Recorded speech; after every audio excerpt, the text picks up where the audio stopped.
Bismillahirrahmanirrahim. Assalamualaikum warahmatullahi wabarakatuh.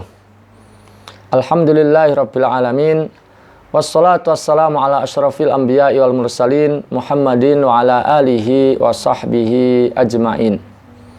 Subhanaka la ilma lana illa ma 'allamtana innaka antal alimul hakim. Allahumma inna nas'aluka ilman nafi'a wa rizqan thayyiba wa amalan mutaqabbala. Allahumma inna na'udzubika min ilmin la yanfa' wa min qalbin la yakhsha' wa min nafsin la tashba' wa min da'watin la yustajabu laha. Rabbi shrah li sadri wa yassir li amri wahlul 'uqdatam min lisani yafqahu qawli. Amma ba'd. Jamaah sekalian rahimani wa rahimakumullah, pada kesempatan kali ini kita akan melanjutkan kajian kitab Riyadhus Shalihin, dan di kesempatan kali ini kita akan membahas hadis ke-10 masih di bab pertama. Bismillahirrahmanirrahim. An Abi Hurairah radhiyallahu an. Dari Abu Hurairah radhiyallahu an, qala, ia berkata, qala Rasulullah sallallahu alaihi wasallam. Rasulullah sallallahu alaihi wasallam bersabda, Salatul rajuli jama'atan, seorang laki-laki yang melakukan salat berjamaah di masjid, tazidu ala salatihi fi suqihi wa baitihi, lebih baik dibandingkan salat yang dilakukannya di pasar atau di rumah. Bid'an wa ishrina darajah, 20 sekian derajat, ya, lebih baik. Bid'an itu bilangan antara 3 sampai 10. Wa dzalika anna ahadahum idza tawaddaa fa ahsanal wudu. Dan yang demikian itu jika seseorang wudu lalu dia menyempurnakan wudunya. Tsumma atal masjid, kemudian dia datang ke masjid. La yuridu illas shalah, tidak menghendaki kecuali untuk sholat, yakni kepentingannya itu hanya untuk sholat, ya, pergi ke masjid. La yanhazu illas shalah, ya, tidak membuatnya keluar kecuali untuk sholat. Lam yakhtu khutwatan illa rufi'alahu biha darajah, tidaklah ia melangkah kecuali dengan langkah tersebut, ya, ia ditinggikan 1 derajat. Wa hutta anhu biha khati'ah, dan dihapus darinya dengan langkah tersebut 1 kesalahan, 1 dosa, ya. Hatta yadkhulal masjid, sampai dia masuk ke dalam masjid. Fa idza dakhalal masjidah, jika ia telah masuk masjid, ya, kana fis shalah, maka ia diberi pahala sholat, ya, meskipun dia tidak sedang sholat, ya. Maka natis sholatu hiya tahbisuhu, selama sholat menahannya, ya, selama ia menanti sholat berjamaah. Wal malaikatu yusholluna ala ahadikum, para malaikat, ya, mendoakan seorang di antara kalian, madama fi majlisihil ladzi shalla fih, selama ia di tempat sholatnya, ya, selama ia belum meninggalkan masjid, ya. Wa yaqulun, para malaikat berdoa, Allahumma arhamhu, ya Allah berikan rahmat kepadanya. Allahumma ighfir lahu, ya Allah ampunilah dia. Allahumma tub alaihi, ya Allah terimalah taubatnya. Malam yu'dzi fih, ya, doa tersebut dibaca para malaikat malam yu'dzi fih, ya, selama ia tidak mengganggu di tempat tersebut kepada orang lain, baik dengan ucapan maupun perbuatannya. Malam yuhdits fih, selama ia tidak berhadas, ya, selama ia tidak batal wudu. Muttafaqun alaih, hadis diriwayatkan oleh Al-Imam Al-Bukhari wal Imam Muslim. Jamaah sekalian rahimani wa rahimakumullah, apa yang kita bisa simpulkan dari hadis ini? Yang pertama, bahwa sholat berjamaah di masjid itu lebih tinggi nilainya, lebih tinggi pahalanya dibandingkan sholat sendirian, ya. Selisihnya bisa 27 derajat, atau dalam riwayat yang lain disebutkan 25 derajat, ya. Misalnya ada hadis yang menyebutkan 27 derajat. Rasulullah mengatakan sholatul jama'ati tafdulu sholatal fadli bisab'in wa ishrina darajah. Ya, sholat berjamaah lebih utama dibandingkan sholat sendiri, yaitu selisihnya 27 derajat. Atau dalam riwayat yang lain, Rasulullah mengatakan sholatul jama'ati tafdulu sholatal fadli bi khamsin wa ishrina darajah. Sholat berjamaah itu lebih afdol, lebih utama dibandingkan sholat sendiri, selisihnya adalah 25 derajat. Jamaah sekalian, rahimani wa rahimakumullah. Tentu yang dimaksud sholat berjamaah di situ adalah sholat berjamaah di masjid, ya. Di dalam Sahih Muslim, ya, Al-Imam Al-Bukhari menghadirkan ketika membahas tentang keutamaan sholat berjamaah, menghadirkan satu asarnya Al-Aswad, ya, salah satu kibar tabi'in, ya. Jadi kalau beliau terlewatkan sholat jamaah di satu masjid, maka beliau pergi atau sholat di masjid yang lain. Oleh karena itu, ya, yang dimaksud sholat berjamaah lebih utama dibandingkan sholat sendiri itu wabil khusus adalah sholat jamaah yang dilakukan di masjid. Jamaah sekalian, rahimani wa rahimakumullah. Tadi disampaikan tentang dua hadis tentang keutamaan sholat berjamaah. Satu hadis menyebutkan 27 derajat, yang satu menyebutkan 25. Bagaimana memahami hadis tersebut? Ya, bagaimana menggabungkan dua hadis tersebut? Ya. Kita lihat di dalam Fathul Bari, Syarah Sahih Bukhari, disebutkan tentang cara pandang di dalam menggabungkan dua hadis tersebut, antara yang menyebutkan 27 derajat atau yang 25 derajat. Di antara yang disebutkan adalah bahwa perbedaan itu bisa jadi dipengaruhi oleh jauh dan dekatnya masjid yang dia gunakan untuk sholat berjamaah. Atau juga bisa dipengaruhi oleh kondisi al-musalli, kondisi orang yang sholat, ya. Ya, semakin dia faham tentang sholat yang dia lakukan, semakin khusyuk, tentu nilainya akan semakin besar. Jadi dipengaruhi oleh kekhusyuan, kefahaman orang yang melaksanakan sholat. Juga termasuk juga ada yang mengartikan, memaknai bahwa ini dipengaruhi oleh apakah jamaah itu dikerjakan di masjid atau jamaah itu dikerjakan di tempat lain, ya. Tentu kalau di masjid lebih utama, lebih besar nilainya. Termasuk juga ada orang yang melaksanakan sholat jamaah itu datang, terus jamaah langsung sudah dikerjakan. Artinya dia tidak menunggu. Tapi ada orang yang datangnya itu lebih awal. Bahkan mungkin setengah jam sebelum sholat dikerjakan dia sudah ke masjid. Ada yang seperempat jam. Jadi termasuk juga akan membedakan nilai itu dari apakah dia itu termasuk menunggu sholat ataukah tidak menunggu sholat. Kemudian juga yang lainnya menyebutkan atau di dalam kaitan dengan memaknai dua hadis tersebut disebutkan, apakah orang yang sholat jamaah itu mendapati sholat itu secara utuh dari awal sampai akhir, ya, dia memang mengikuti imam, ataukah ada orang itu yang memang datangnya terlambat, masbuk. Nah, ini juga mempengaruhi besar kecilnya derajat yang akan didapatkan. Kemudian juga ini ada kaitan dengan misalnya sedikit maupun banyaknya jamaah, ya. Semakin di masjid itu banyak jamaahnya, juga ini akan mempengaruhi nilai, ya, nilai daripada pahala yang didapatkan. Jadi dipengaruhi oleh besar kecilnya atau banyak sedikitnya jumlah jamaah. Juga ada yang menyebutkan bahwa mendapatkan 27 derajat itu terkait dengan sholat subuh dan sholat isya berjamaah. Atau ada yang menyebutkan sholat subuh dan sholat asar. Adapun yang 25 itu adalah terkait dengan selain itu, terkait dengan selain yang tadi disebutkan. Ada juga yang menyebutkan keutamaan mendapatkan 27 derajat itu adalah terkait dengan sholat yang jahriyah, ya, sholat yang dibaca keras. Adapun yang 25 adalah yang sirriyah, ya, yang sirriyah. Nah, ini terkait dengan menggabungkan antara dua hadis, yang satu menyebutkan 27 derajat dan yang satu menyebutkan 25 derajat.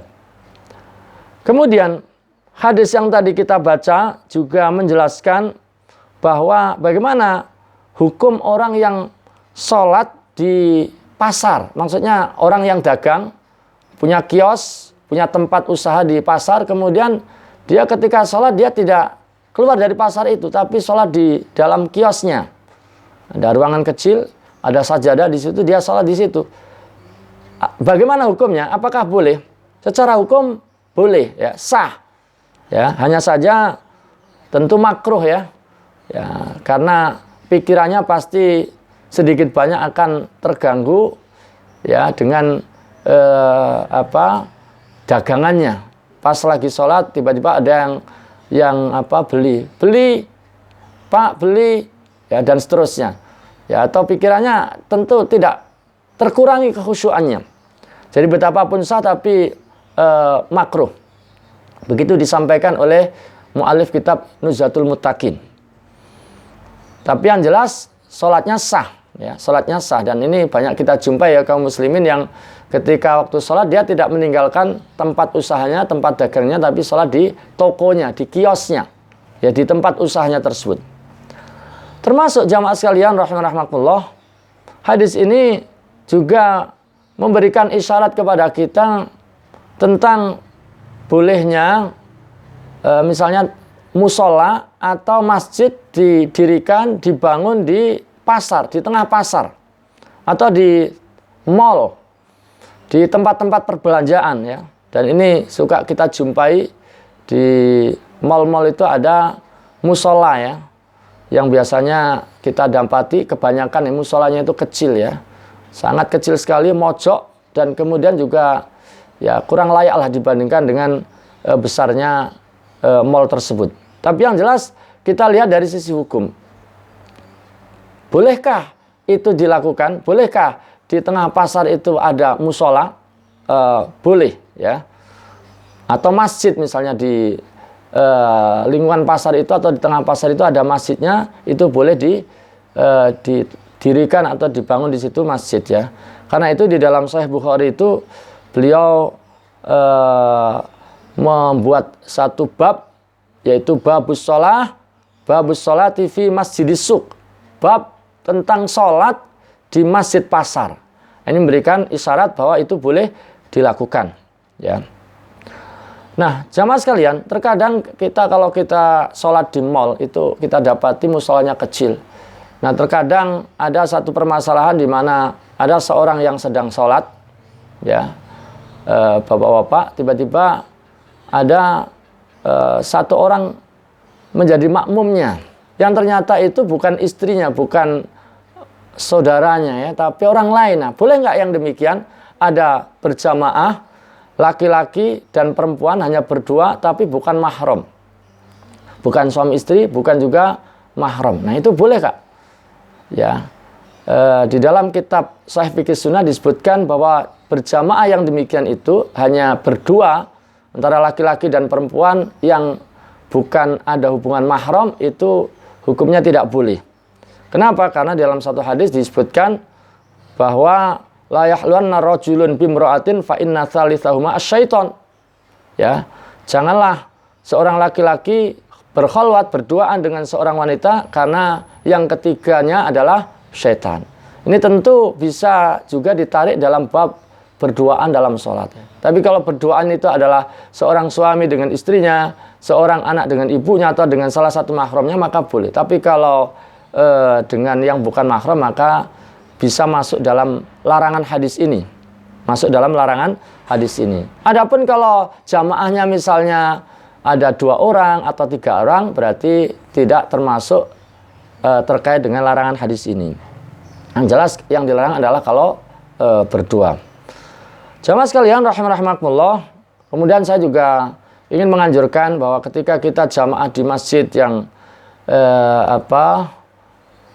di musola, mohon maaf, di musola mall seperti itu yang kadang tempatnya terbatas, kemungkinan banyak yang ngantri, maka ya sholat rawatib atau qobliyah atau ba'diyahnya kita bisa lakukan misalnya di rumah ya.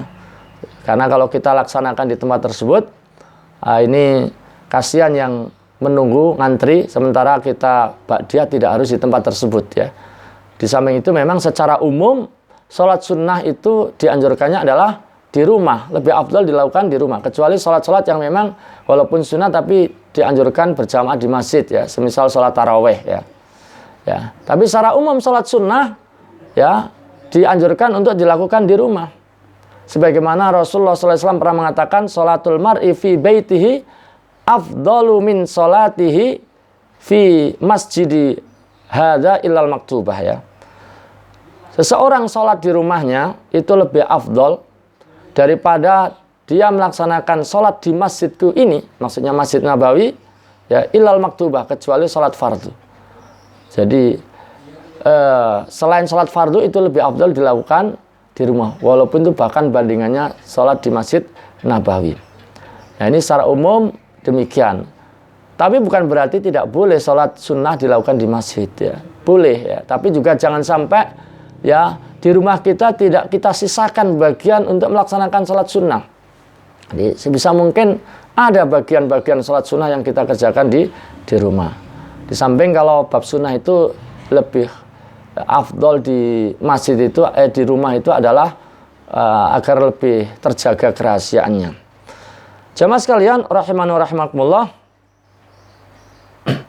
Kemudian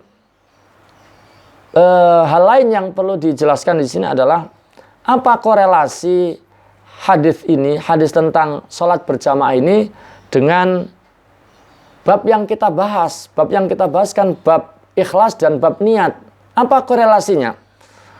Nah, korelasinya adalah bahwasanya keutamaan seseorang di dalam sholat berjamaah tadi disebutkan mendapatkan keutamaan 27 atau 20 derajat tadi itu didapatkan manakala sholat itu dilakukan dengan ikhlas. Sholat jamaah yang dia kerjakan di masjid tadi itu dilakukan dengan ikhlas, maka dia dapatkan nilai tadi. Ya. Karena ada juga orang yang jamaah ke masjid itu bukan ikhlas karena Allah, bukan karena ingin mengharapkan ridha Allah, tapi karena faktor-faktor yang lain. Karena misalnya pencitraan, orang mau nyalek, orang mau nyapres, orang mau ya punya hajat-hajat duniawi yang lainnya, yang mencapai kedudukan-kedudukan tertentu, dia kemudian menampakkan sholat di masjid, sholat jamaah di masjid dengan diliput dan seterusnya. Tentu kita tidak juga mengatakan bahwa setiap orang yang terliput sholat berjamaah terus kemudian tidak dapat pahala, tidak. Cuma hanya menggarisbawahi bahwa keutamaan sholat berjamaah ya yang tadi disebutkan itu kita baru akan dapatkan manakala sholatnya itu dilakukan dengan ikhlas karena Allah Subhanahu wa Ta'ala. Ya, bukan berarti kemudian tidak boleh terlihat orang lain sama sekali, juga bukan demikian maksudnya. Tapi yang jelas garis bawahnya adalah bahwa keutamaan yang tadi disebutkan itu akan kita dapatkan manakala sholat itu dikerjakan dengan ikhlas. Nah inilah korelasi kenapa hadis tentang sholat berjamaah ini dicantumkan di dalam bab ikhlas dan bab niat. Jamaah sekalian rahimani wa rahimakumullah. Kemudian hadis ini juga memberikan faedah kepada kita, memberikan penegasan kepada kita bahwa sholat adalah ibadah yang paling afdol di antara amal perbuatan, di antara amal ibadah kita kepada Allah Subhanahu wa Ta'ala secara umumnya. Karena Rasulullah SAW juga pernah mengatakan, wa'lamu anna khaira a'malikumus shalah. Ketahuilah oleh kalian bahwa sebaik-baik amal kalian itu adalah sholat. Ditambah lagi, ya, manakala sholat itu dikerjakan dengan berjamaah di masjid, dia akan dapatkan keutamaan-keutamaan lainnya. Ya, tadi setiap langkah yang diayunkan dapat meninggikan derajat dan dapat menghapus kesalahan. Begitu pula dia akan mendapatkan doa dari para malaikat ya. Dan ini juga sekaligus menjelaskan kepada kita bahwa di antara tugas malaikat di antara wadhifah malaikat itu adalah mendoakan orang-orang yang beriman.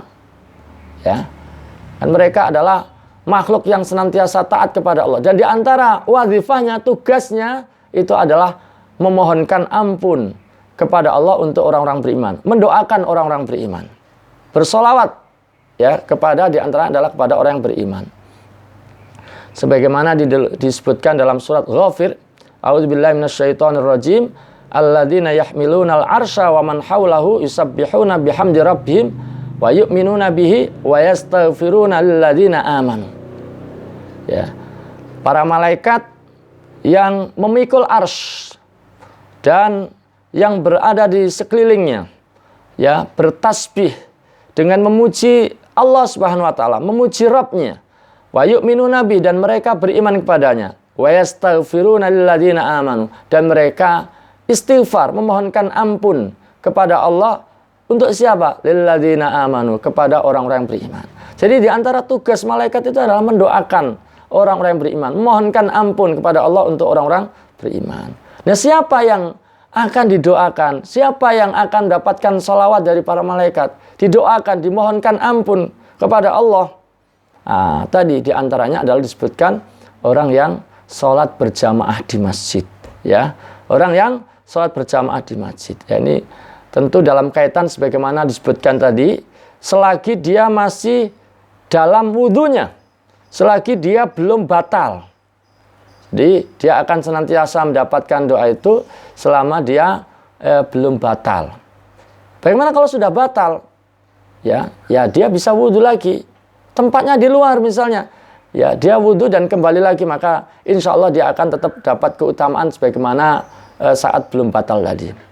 Termasuk juga selama dia tidak mengganggu orang lain dengan ucapannya maupun dengan perbuatannya.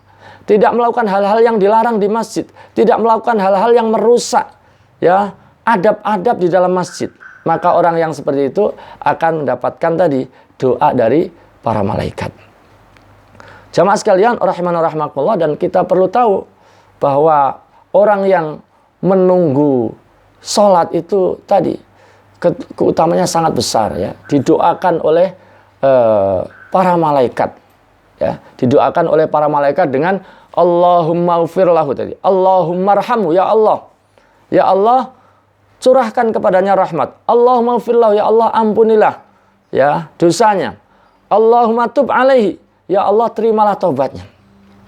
Luar biasa ya keutamaannya kalau orang itu menunggu sholat berjamaah.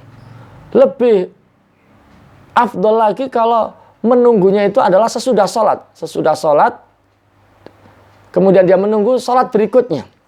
Ya. Bahkan di dalam satu hadis itu disebutkan bahwa intidarus sholat ba'das sholat. Ya, fadzalikumur ribat. Ya. Menunggu sholat sesudah sholat itu adalah oleh Rasulullah disebut dengan ribat. Disebut dengan ribat ya. Apa itu ribat?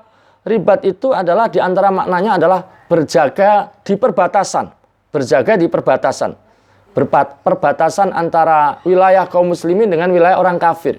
Tujuannya adalah agar musuh Islam tidak menerobos masuk. Jadi dalam rangka melindungi wilayah umat Islam, melindungi kaum muslimin ya, keselamatan kaum muslimin. Itu namanya ribat. Atau orang yang selalu bersiap siaga di jalan Allah Subhanahu wa taala. Nah, inilah yang disebutkan di dalam firman-Nya, ya ayyuhalladzina amanusbiru wasabiru warabitu. Ya, ribatlah kalian wahai orang-orang beriman. Nah, orang yang ya menunggu sholat sesudah sholat itu bahkan mendapatkan nilai pahala seperti orang yang ribat di jalan Allah Subhanahu wa taala. Yang di dalam satu hadis diterangkan bahwa ribatu yaumin fi sabilillah khairun minad dunya wa ma fiha.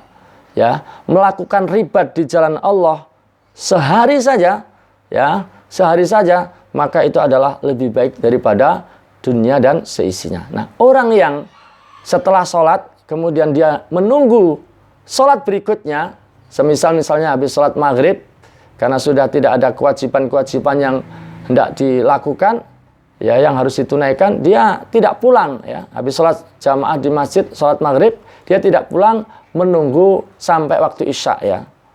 Ya, mungkin juga karena ada pengajian, mungkin juga tidak ada pengajian, dia sibukkan dengan tilawah, dengan zikir, dengan bersolawat, ya, atau dengan amal-amal kebaikan yang lainnya, maka yang demikian itu adalah disebut ribat dan pahalanya sangat besar. Dan bahkan menunggu sesudah sholat terus menunggu sholat berikutnya ini lebih utama nilainya dibandingkan orang datang ke masjid, ya, mau sholat jamaah misalnya, ya, dia datang lebih awal, kemudian dia menunggu sholat berjamaah ditegakkan, kemudian dia langsung pulang. Jadi dilakukannya sebelum. Nah, yang melakukannya sesudah sholat, sehingga menunggu sholat berikutnya itu lebih utama dibandingkan yang menunggunya itu sebelum. Kalau yang sebelum kan durasinya lebih pendek, karena hanya mungkin 10 menit, 15 menit, dia tunggu, begitu sholat jamaah dikerjakan, terus dia pulang. Sementara yang setelah sholat, menunggu sholat berikutnya durasinya lebih panjang, ya. Misalnya antara sholat maghrib dan isya, ini kurang lebih 1 jam. Maka nilainya di sisi Allah lebih afdol, ya, lebih afdol. Dan itulah yang tadi disebut dengan ribat, ya. Jamaah sekalian, mudah-mudahan penjelasan yang tadi disampaikan memberikan manfaat, dan mudah-mudahan kita semuanya bisa senantiasa berkomitmen melaksanakan sholat jamaah di masjid, ya, sehingga keutamaan-keutamaan yang tadi disampaikan bisa kita raih, bisa kita dapatkan. Ya, demikian, kurang lebihnya mohon maaf. Assalamualaikum warahmatullahi wabarakatuh.